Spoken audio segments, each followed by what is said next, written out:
नमस्कार, मैं मनीष स्वागत करता हूं आपको अपने इस यूट्यूब चैनल पे। दोस्तों, एक आरटीआई आपके सामने लेटेस्ट आया है। वो डीबी और मेडिकल में कितने लोग हैं जो पार्टिसिपेट कर रहे हैं, उसमें कितने लोग प्रेजेंट हो रहे हैं, अब्सेंट हो रहे हैं, इसका एक आरटीआई के थ्रू रिप्लाई आया है। मैं आपको उस आरटीआई पे लेके आता हूं। यहाँ पे जो आरटीआई है वो देखिएगा 13/3/2023 को लगाया गया, यानी कि ये मार्च में ही लगाया गया।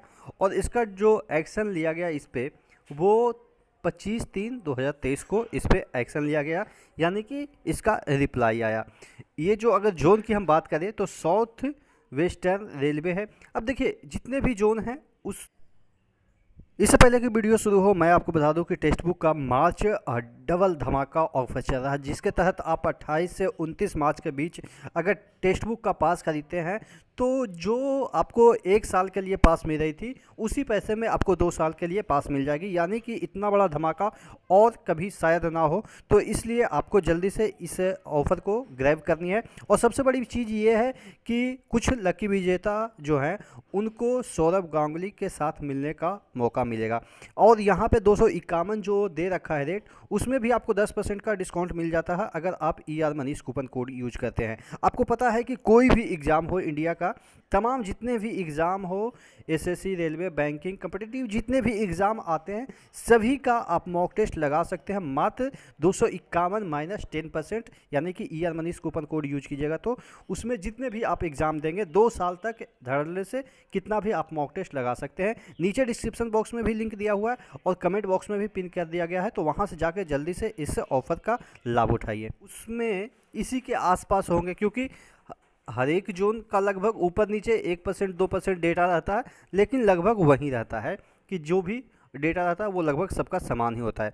परसेंटेज की हम बात करें तो list of candidate could not be provided under section certain cert, यानी कि जो आरटीआई का जो सेक्शन है उसके तहत ये नहीं प्रोवाइड किया जा सकता है कि कौन कौन लोग प्रेजेंट हुए, कौन कौन लोग एब्सेंट हुए, यानी कि नाम नहीं बताया जा सकता है।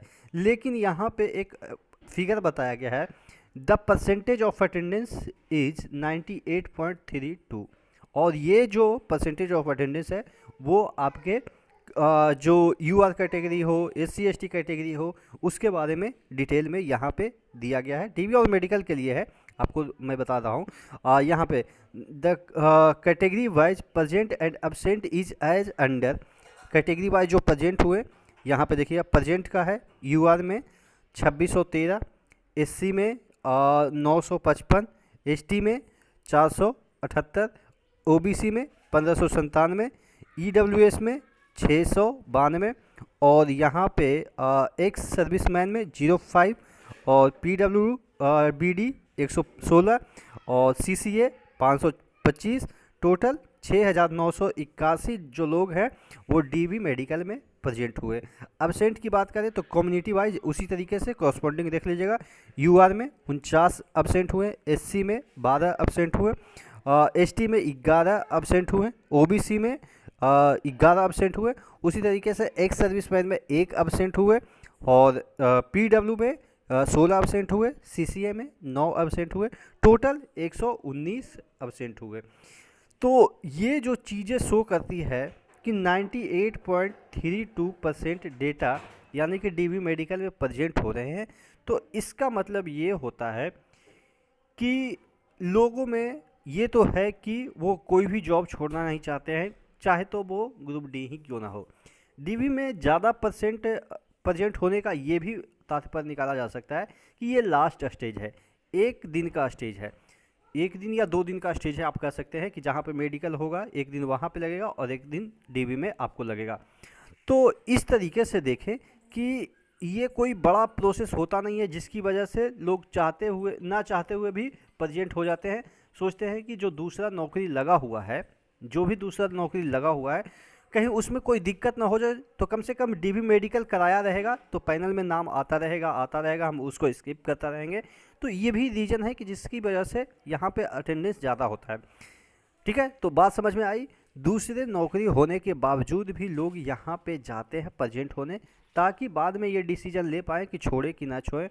यानी कि बीच में वो नहीं छोड़ना चाहते हैं, लास्ट में छोड़ दे वो अलग बात है कि जब ज्वाइनिंग आए तो ज्वाइन करने ही ना जाए, क्योंकि बहुत सारे रीज़न होते हैं कि पहले रिजल्ट किसी का नहीं आता है, बहुत सारे ऐसे एग्ज़ाम जो दे के बैठे रहते हैं जिनका कि अभी तक रिजल्ट नहीं आया है, तो तब तक वो सोचते हैं कि इसका मेडिकल करवा ले, कहीं उसमें कोई दिक्कत ना हो जाए, केस ना हो जाए, क्योंकि भारत में ऐसा देखने को मिलता है कि लास्ट लास्ट में जाके कुछ ना कुछ प्रॉब्लम आ ही जाती है।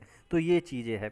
तो अब देखिए, डीवी मेडिकल के बाद जो पैनल आएगा उसमें बहुत सारे लोग अब्सेंट होंगे, ज्वाइन नहीं करने जाएंगे, तो वो भी ज़्यादा नहीं, 2-3% ऐसे होंगे, 2 से 3% ऐसे होंगे जो कि ज्वाइन नहीं करने जाएंगे, यानी कि टोटल मिला के 5% ऐसे होंगे जो कि डीवी मेडिकल कराने के बाद ज्वाइन नहीं करेंगे। कहने का मतलब ये है, क्योंकि यहाँ पे 2% अब्सेंट हो जाएंगे और 2-3% ज्वाइन करने नहीं जाएंगे, तो इस वजह से 5% ऐसे होंगे जो कि ज्वाइन नहीं करने जाएंगे। तो जिनका कि थोड़ा सा कम नंबर है उनको नया पैनल में डीवी वगैरह के लिए बुलाया जाएगा। ठीक है, तो आशा करते हैं चीज़ें समझ में आई होगी, और भी कोई अपडेट आती है तो मैं आपको अपडेट कर दूंगा। तब तक के लिए जय हिंद।